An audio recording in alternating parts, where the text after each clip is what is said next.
অসম তথা ভাৰত চৰকাৰক ধন্যবাদ জনাব লাগিব। আজি যি জনজাতীয় আভা উৎকৰ্ষ যোজনা লগত সংহতি ৰাখি অসম তথা ভাৰতবৰ্ষত যি জনজাতীয় এলেকাৰ স্কুল বা জনজাতি ল'ৰা ছোৱালী থকা স্কুল, তাৰে ভিতৰত কিছু স্কুল সিলেক্ট কৰি, যিবিলাক স্কুলত 400তকৈ অধিক চিলড্ৰেন আছে, এইবিলাক স্কুল সিলেক্ট কৰি দুটা এটা স্কুলত দুটা building, 50 bedded for girls, 50 bedded for boys select কৰি যি এই আমাৰ যি চেংচন দিলে, তাৰে আজি চেন্ট্ৰেলি ইনগ্ৰেশ্যন কৰিলে আমাৰ ভাৰতৰ শিক্ষামন্ত্ৰী মাননীয় শ্ৰী ধৰ্মেন্দ্ৰ প্ৰধান মহোদয়ে। লগতে সেই প্ৰগ্ৰামৰ লগত সংহতি ৰাখি আমাৰ কোকৰাঝাৰ জিলাতো আমি 21খন স্কুলত এই অনুদান পাবলৈ সক্ষম হৈছোঁ। 21খন স্কুলত 42টা হোষ্টেল, তাৰে এটা স্কুলত দুটাকৈ, এটা ছোৱালীৰ বাবে এটা ল'ৰাৰ বাবে সক্ষম হৈছোঁ। তাৰ কাৰণে আকৌ এবাৰ মই ভাৰত চৰকাৰ, অসম চৰকাৰক মই এজন শিক্ষা বিষয়া হিচাপে মোৰ তৰফৰ পৰা ধন্যবাদ জনাইছোঁ। লগতে ধন্যবাদ জনাইছোঁ BTC চৰকাৰক।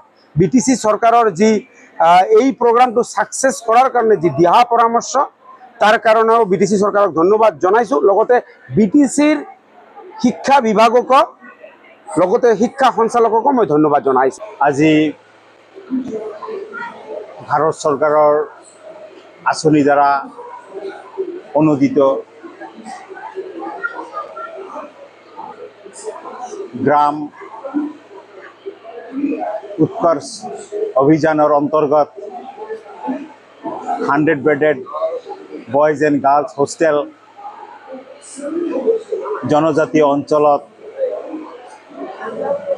যি সিলেক্ট কৰা হৈছে, তাৰ ভিতৰত আমাৰ ৰয়নাদেৱী হাই স্কুল এখন। আমি নথৈ খুব আনন্দিত হৈছোঁ। আমি এনেকুৱা এটা ধুনীয়া আঁচনিৰ অন্তৰ্গত আহিব পাৰিছোঁ। আৰু লগতে এই আৱাস যোজনাৰ অন্তৰ্গত বয়জ আৰু গাৰ্লছ হোষ্টেল 100 বেডেড যোনটো হ'ব, তাতে আমাৰ এই অঞ্চলটো যেহেতু পিছপৰা BPL অঞ্চল, বহুত ল'ৰা ছোৱালী হয়তো পঢ়া শুনা বা থকাৰ অভাৱত সিহঁতৰ উচ্চ শিক্ষা সম্পূৰ্ণ কৰিব নোৱাৰে। সেই হিচাপতে অহা দিনত আমি আমাৰ এই অঞ্চলৰ ল'ৰা ছোৱালীবিলাকক ধুনীয়াকৈ থকা, খোৱা, লোৱা, বোৱা, পঢ়া শুনা গোটেইখিনি আমাৰ স্কুলৰ যোগেদি আমি কৰি লৈ যাব পাৰিম।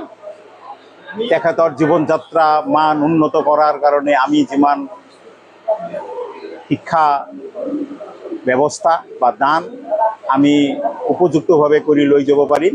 অনাগত দিনত এই অঞ্চলৰ শৈক্ষিক পৰিৱেশ খুব ধুনীয়াকৈ উন্নতি হ'ব। আমাৰ ইয়াতে আজি যি কেন্দ্ৰীয় চৰকাৰৰ যোনটো অনুষ্ঠান, সেই অনুষ্ঠানৰ অন্তৰ্গত আমাৰ ইয়াতে TLCCৰ চেয়াৰমেন শ্ৰীযুত সঞ্জয় নাৰ্জাৰী মহোদয়, তেখেতৰ কৰকমলত যোগেদি এই 100 বেডেড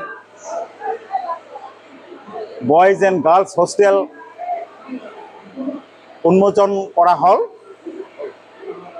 আৰু লগতে আমাৰ মাজত উপস্থিত BTC চৰকাৰৰ শিক্ষা সচিব অমৰজ্যোতি ছাৰক খুব ধুনীয়াকৈ আমাৰ লগত আহি গোটেই প্ৰগ্ৰাম চাই তেখেতক খুব আনন্দিত আৰু উৎফুল্লিত হৈছে। এই অঞ্চলৰ যিসকল জ্ঞানী গুণী ব্যক্তিসকল আছিল, গোটেইখিনি আমাৰ মাজত উপস্থিতি হৈ আমাৰ প্ৰগ্ৰাম ধুনীয়াকৈ সাফল্যমণ্ডিত তোলাৰ কাৰণে সহায় কৰিছে। Thank U.